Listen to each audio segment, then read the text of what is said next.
ఆ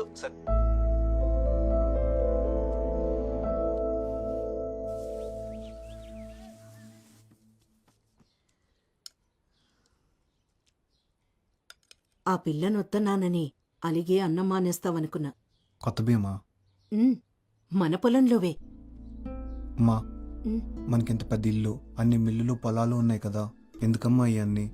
ఎందుకంటావేంట్రా? అన్నీ నీకోసమే. నువ్వెప్పుడూ కష్టపడకుండా సంతోషంగా ఉండాలని. నా సంతోషం ఇటన్నిటిలో లేదమ్మా. దానికో పేరుంది, సత్య.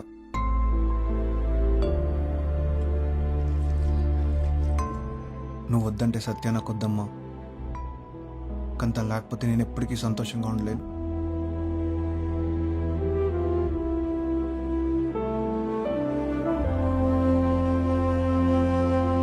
మళ్ళీ మీ అక్క మాట మార్చేది కదా. మా అక్క మాట కరికే గాని ఓసారి